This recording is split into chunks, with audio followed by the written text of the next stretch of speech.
आपने बहुत सारी किताबें पढ़ी और सुनी होंगी, लेकिन यह किताब उनसे बिल्कुल अलग है। इस किताब में गैरी रॉबर्ट हमें बताते हैं कि आप मिलियनेयर कैसे बन सकते हैं। गैरी रॉबर्ट उन मशहूर लेखकों में से एक हैं जिनकी किताबों ने लाखों लोगों की जिंदगी बदल दी है। इससे कोई फर्क नहीं पड़ता कि आप अमीर पैदा हुए हैं या नहीं, लेकिन अगर आप बिना अमीर बने मर गए तो इसमें आपकी गलती है। इस किताब में हमें यही सिखाया जाता है कि मिलियनेयर बनने की सोच कैसे रखनी है। इस किताब में आप जानेंगे कि कैसे अपने हालात को सुधारने के लिए अपने मन और दिमाग का सही तरीके से इस्तेमाल करना है। साथ ही आप यह भी सीखेंगे कि अमीर बनने के लिए किस तरह की आदतें होनी चाहिए। कहा जाता है कि जो इंसान अमीर बनता है वह अपनी आदतों की वजह से अमीर बनता है। जी हाँ, आदतें इंसान की वह ताकत है जिसे अपनाकर हर कोई अमीर बन सकता है। तो ये ऑडियो बुक किसे सुननी चाहिए? जो गरीब हैं, जो युवा हैं और अपनी जिंदगी में बदलाव लाना चाहते हैं, जो अपनी बुरी आदतों से छुटकारा पाना चाहते हैं। और सच कहूं तो यह किताब हर किसी को सुननी चाहिए। इस किताब में गैरी रॉबर्ट हमें बताते हैं कि कैसे अच्छी सोच, सही मकसद और सही इन्वेस्टमेंट से हम कामयाब हो सकते हैं। आप सीखेंगे कि कैसे अपनी सोच को अच्छा बनाएं और हर मुश्किल को एक नए मौके में बदलें। आप जानेंगे कि कैसे सही तरीके से मकसद तय करें और उन्हें पाने के लिए पूरी मेहनत करें। आप यह भी जानेंगे कि सही जोखिम कैसे लें और हर कदम पर आत्मविश्वास बनाए रखें। अमीर बनने के लिए सबसे जरूरी है सही निवेश की समझ और अच्छी संगत का चुनाव। गैरी रॉबर्ट हमें बताते हैं कि कैसे अपने पैसे को बढ़ाएं और अपने जीवन में उन लोगों को शामिल करें जो हमें प्रेरित करते हैं और हमारे ख्वाबों को समर्थन देते हैं। तो दोस्तों, यह थी मिलियनेयर माइंडसेट की एक झलक। ये सभी बातें आपको उस मानसिकता की ओर ले जाएंगी जो आपको दौलत और कामयाबी की ऊंचाइयों तक पहुंचा सकती है। गैरी रॉबर्ट की यह किताब केवल एक मार्गदर्शक नहीं है, बल्कि एक प्रेरणा स्रोत है जो आपके जीवन को बदल सकती है। आइए फिर शुरू करते हैं आज की बुक समरी। क्या आप पक्के तौर पर यह बता सकते हैं कि आपकी जिंदगी में सबसे जरूरी चीज क्या है? क्या वो प्यार है, आपकी सेहत या पैसा? अगर आप ये तय नहीं कर पा रहे हैं तो सबसे पहले इस दुविधा को दूर करें, क्योंकि आमतौर पर यह देखा गया है कि दुनिया में खुश रहने वाले लोग जानते हैं कि उन्हें किस चीज से खुशी मिलती है। अगर आप भी इस बात का पता लगा लें तो खुशियां इकट्ठा करना आपके लिए आसान हो जाएगा। मान लीजिए आपको एक बहुत ही बड़ी कंपनी में बहुत अच्छी पैसों की नौकरी मिली है, लेकिन उसके लिए आपको अपने परिवार से दूर विदेश में जाना पड़ेगा। ऐसी स्थिति में अगर आप कुछ फैसला नहीं कर पा रहे हैं तो इसका मतलब है कि आपने अपनी जिंदगी में प्रायोरिटी लिस्ट नहीं बनाई है। एक बार आप ये तय कर लें कि आपके लिए पैसे और नौकरी ज्यादा जरूरी है या परिवार के साथ बिताया समय, तो इस फैसले को लेना आसान हो जाएगा। अक्सर लोग जिंदगी में सब कुछ होते हुए भी खालीपन महसूस करते हैं। ऐसा इसलिए होता है क्योंकि उन्होंने अपनी जिंदगी में यह तय ही नहीं किया कि क्या चीज उन्हें खुशी देती है। जब कोई काम हमें खुशी देता है तो हम उसे बड़े ही शौक से करते हैं और जरूर सफल होते हैं। इसीलिए जिंदगी को खुशी और संतोष से जीने के लिए जिंदगी की प्राथमिकता सूची बनाना बहुत जरूरी है। और याद रहे, इस सूची में आपकी सेहत भी ऊपर होनी चाहिए। अगर आप सेहतमंद नहीं हैं तो दुनिया की कोई भी चीज आपको खुशी नहीं दे सकती। सेहत है तो सब कुछ है। इसलिए अपनी प्रायोरिटी लिस्ट में सेहत को सबसे ऊपर रखें और एक स्वस्थ, खुशहाल जीवन जिएं। अपनी प्रायोरिटी लिस्ट को समझें, उन्हें सही ढंग से तय करें और फिर देखें कैसे आपकी जिंदगी में खुशियों की बौछार होती है। अपने आप को करोड़पति समझने के लिए सबसे पहला कदम है अपने दिमाग में लक्ष्य बनाना। क्या आप जानते हैं कि 98% लोग कोई लक्ष्य नहीं बनाते? वे अपनी जिंदगी को बहुत आराम से जीते हैं। उनके पास कोई बड़े सपने नहीं होते और वे किसी भी चीज को पाने के लिए कभी योजना नहीं बनाते। अगर आप अपनी जिंदगी में बदलाव और सफलता चाहते हैं तो आपको लक्ष्य बनाना चाहिए। लक्ष्य बनाना एक नियमित आदत होनी चाहिए, ठीक वैसे ही जैसे हम रोज खाना खाते हैं और सांस लेते हैं। एक भी पल के लिए यह मत सोचिए कि आप अपने सपनों को पूरा नहीं कर सकते और लक्ष्य बनाना एक बेकार काम है। सबकॉन्शियस माइंड का प्रयोग करके आप कुछ भी पा सकते हैं, कुछ भी। अपने लक्ष्य बनाने से पहले अपने आप से पूछें, क्या आप अपनी जिंदगी बदलना चाहते हैं और इसके लिए आपको क्या अलग करना चाहिए? इस सवाल का जवाब देकर आप देखेंगे कि आपको चिंतन और जोखिम उठाने की जरूरत है। एक और सवाल अपने आप से पूछिए, अगर आपके पास बहुत सारा पैसा, बहुत समय और बहुत सा कौशल है तो आप क्या करेंगे? इस सवाल का जवाब देने से आपको अपने सपनों की लिस्ट लिखने की आजादी मिलेगी। ये सपने बड़े और लगभग नामुमकिन भी हो सकते हैं। फिर अपना सबसे जरूरी लक्ष्य चुनें और उसे एक कार्ड पर लिखें। यह कार्ड कागज का एक छोटा सा टुकड़ा हो सकता है, जिसे आप अपने बटुए या अपनी जेब में रख सकते हैं। इस कागज को हर दिन जितनी बार हो सके पढ़ें। अगले पूरे 1 महीने तक बार बार लिखकर अपने सबकॉन्शियस माइंड को अपने लक्ष्य के बारे में याद दिलाना भी एक तरीका है। रास्ते में आने वाली कठिनाइयों की पहचान करके आप समस्याओं को होने से पहले ही खत्म कर सकते हैं। आपको अपने लक्ष्य तक पहुंचने के लिए जरूरी कौशल और उपायों की एक लिस्ट बनानी चाहिए। अब एक उदाहरण लेते हैं। मान लीजिए कि एक लेखक को 1988 में बिजनेस ट्रिप के लिए बर्म्यूडा भेजा गया था। लेखक को बर्म्यूडा बहुत पसंद आया और उन्हें वहां वापस जाना था। उन्होंने बर्म्यूडा वापस आने को अपना पहला गोल बनाया और इस गोल को पूरा करने के लिए उन्हें और ज्यादा मेहनत करने की जरूरत थी। उन्होंने उस होटल की पिक्चर काट कर अपने पास रख ली जहां वे पहली बार रुके थे। होटल बहुत शांत और सुंदर था, समुद्र के किनारे था और खिड़की के बाहर से समुद्री जहाज, पेड़ पौधे और सुंदर फूल दिखाई देते थे। सूरज उगने का नजारा बहुत शानदार था। लेखक ने यह फोटो अपने कंप्यूटर पर डाल दी। जब भी वे थक जाते तो उस फोटो को देखते और अपने लक्ष्य को याद करते। उन्होंने उस हवा को सूंघने और उन खूबसूरत पेड़ों को देखने की कल्पना की। लेखक अपने लक्ष्य को पाने के लिए हर रोज उसे याद करते। लक्ष्य बनाना ही काफी नहीं है, आपको यह भी सोचना चाहिए कि इस लक्ष्य को पाने के क्या लाभ होंगे और इन लाभों को अपने आप को रोज याद दिलाना चाहिए। आपको यह सोचना चाहिए कि इस लक्ष्य को प्राप्त करना कैसा होगा और यह आपको कैसे मोटिवेटेड रखेगा। इस तरह की शक्ति से आप हमेशा प्रेरित रहेंगे और अपने लक्ष्य को पाने में सफल होंगे। इसलिए आज ही अपना लक्ष्य बनाएं, उसे अपनी प्राथमिकता लिस्ट में शामिल करें और हर दिन अपने सपनों की ओर एक कदम बढ़ाते रहें। आपका लक्ष्य ही आपकी सफलता की कुंजी है। पूरी दुनिया में जो कानून है वह सभी के लिए एक जैसा होता है। जैसे कि गुरुत्वाकर्षण का नियम किसी के साथ भेदभाव नहीं करता। अगर कोई व्यक्ति किसी इमारत से कूदता है तो वह नीचे ही गिरेगा, चाहे वह अमीर हो या गरीब। इसी तरह कारण और असर का नियम भी सभी पर बराबर लागू होता है। अगर आप अपने बगीचे में बीज बोते हैं तो उससे पौधा निकलेगा ही। ठीक उसी तरह अगर हम अच्छे काम करें या बुरे, उनका नतीजा हमें जरूर मिलता है। अगर आप अपने मन में अच्छे ख्याल रखते हैं और उस पर तवज्जो देते हैं तो आपको थोड़ा सब्र रखना चाहिए। अमीर बनने के लिए पॉजिटिविटी बहुत जरूरी है। अगर आप अमीर लोगों की तरह हमेशा पॉजिटिव सोच रखते हैं तो आप ज्यादा पैसा कमा सकते हैं और कामयाब हो सकते हैं। लेकिन अगर आपका रवैया हमेशा नेगेटिव रहता है और आप अपने हालातों को सुधारने के बजाय उनसे परेशान होते रहते हैं तो आप कभी अमीर नहीं बन सकते और न ही खुद को सुधार सकते हैं। उदाहरण के लिए पॉल मोनगन अपनी किताब व्हाई नॉट मी में एक कहानी बताते हैं कि कैसे उन्होंने $1000 का सूट खरीदा जब उनके पास पैसे नहीं थे। यह सूट बहुत महंगा था, लेकिन इसने उन्हें अमीर होने का एहसास दिलाया। यह वही एहसास है जिसकी आपको तलाश है। अगर आपके शहर में कोई महंगा रेस्टोरेंट है तो वहां जाकर कुछ रातें बिताइए। वहां जाकर एक आरामदायक जीवन जीने का तजुर्बा करें और देखें कि क्या फर्क महसूस होता है। दुनिया में सबसे अनोखी तख्लीक इंसान का दिमाग है। एक इंसान के मन को 3 हिस्सों में बांटा जा सकता है: जागरूक मन, अवचेतन मन और उसका जिस्म। आपका दिमाग वह जगह है जहां आप उन बातों के बारे में सोचते हैं जिन पर आप यकीन करते हैं। आपका मन अपनी मर्जी से कुछ भी नहीं सोच सकता। आप अपने दिमाग में जो सोचते हैं वह आपके मन को मानना पड़ता है, जबकि आपका मन आपके दिमाग से ज्यादा ताकतवर होता है।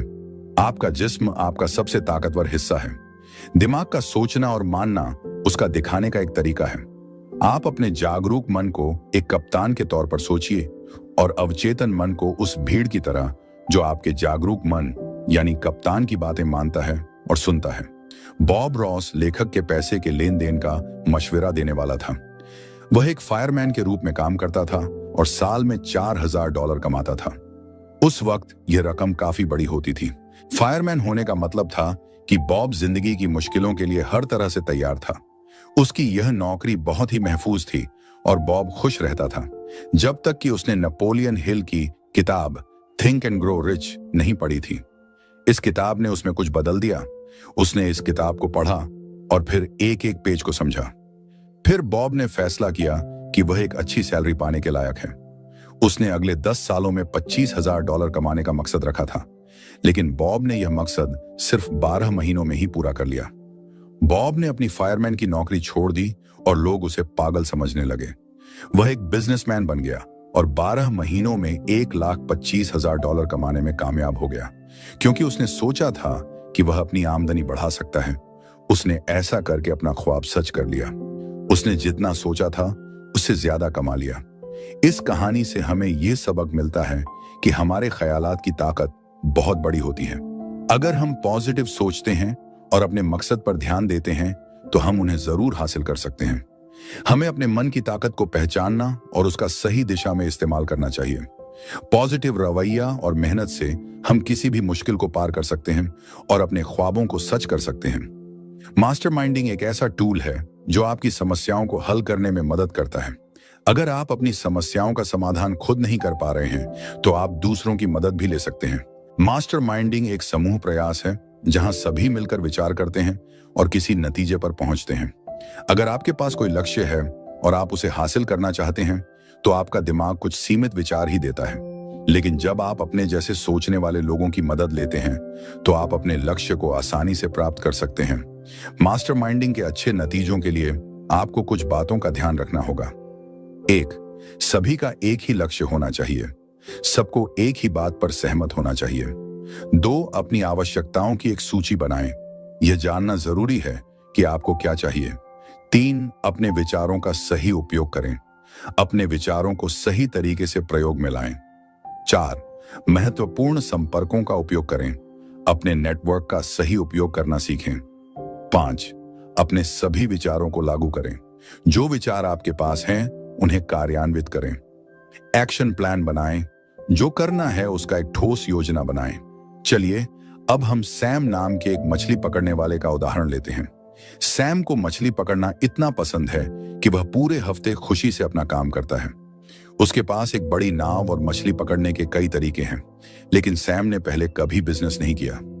यदि वह अपनी हॉबी को बिजनेस में बदलता है तो उसे कई समस्याओं का सामना करना पड़ेगा, क्योंकि उसे मार्केटिंग, फाइनेंस और टैक्स के बारे में जानकारी नहीं है। सैम ने अपनी हॉबी को बिजनेस में बदलने का लक्ष्य रखा और अगले 6 महीनों में $600 कमाने का निश्चय किया। इसके लिए उसने एक मास्टरमाइंड ग्रुप बनाया ताकि वह नए क्लाइंट्स बनाने और मार्केटिंग में मदद ले सके। इस उदाहरण में आपने देखा कि बिजनेस करने के लिए किन चीजों की जरूरत होती है। क्लाइंट्स बनाना, ब्रोशर तैयार करना, बिजनेस प्लान बनाना, नए पार्टनर्स खोजना और टैक्स का प्रबंधन करना। इस ग्रुप को बनाने के बाद सैम को ऐसे विचार मिले जिनके बारे में उसने कभी नहीं सोचा था। अब सैम के पास अपने बिजनेस को आगे बढ़ाने के लिए कई आइडियाज थे। अगर आपके पास भी कोई लक्ष्य है और आपको लगता है कि आप उसे हासिल नहीं कर पा रहे हैं, तो आप ऐसे लोगों का समूह बनाएं जिन पर आप भरोसा करते हैं कि वे अपना काम समय पर और अच्छे से करेंगे।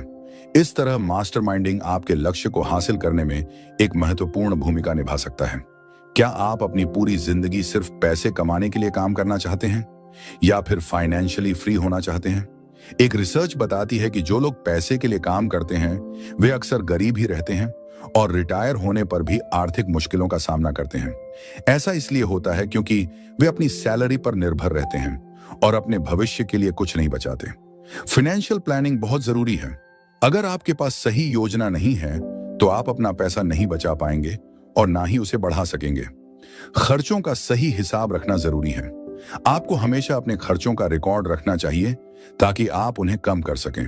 सही तरीके से पैसे का इस्तेमाल आपको टैक्स में बचत करने में मदद करेगा और आपको अमीर बनने में सहायता करेगा। यह भी जानना जरूरी है कि आप अपना पैसा कहां खर्च कर रहे हैं। अगर आपकी कमाई कम है तो भी आपको हमेशा अपनी कमाई का 10% बचत के लिए अलग रखना चाहिए। अगर आप अमीर रिटायरमेंट चाहते हैं तो इस 10% बचत योजना का पालन करना फायदेमंद है। साथ ही उधार लेने से बचना चाहिए। यदि आप महंगी कार नहीं खरीद सकते तो उधार न लें और क्रेडिट कार्ड का इस्तेमाल न करें। उधार लेना एक लंबे समय की समस्या बन सकती है। अब बात करते हैं स्टीफन जोना की। वह डलास में एक सेल्समैन है। वह छोटी कंपनियों को फैक्स मशीन और फोटोकॉपियर बेचते हैं और साल में लगभग $86,000 कमाते हैं। यह अच्छी कमाई है, खासकर जब उन्होंने 3 साल पहले पढ़ाई पूरी की थी, जबकि कई लोग उसके आसपास अभी भी नौकरी की तलाश में हैं।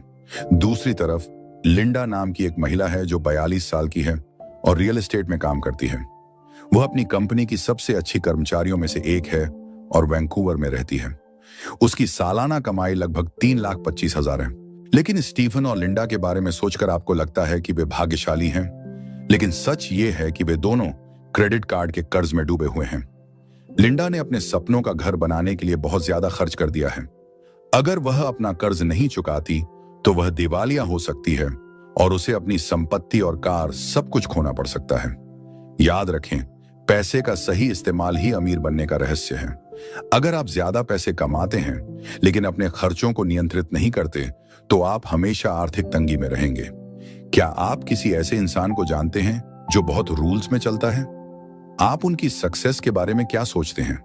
आमतौर पर जो लोग नियमों में रहते हैं वे ही अपनी जिंदगी में आगे बढ़ते हैं और अच्छा पैसा कमाते हैं। ये लोग अपनी अच्छी आदतों को अपनाते हैं जिससे वे अपने लक्ष्यों को आसानी से पा लेते हैं। नियमों में रहने के लिए आपको यह सीखना होगा कि कैसे देर से मिलने वाले सुख का मजा लेना है।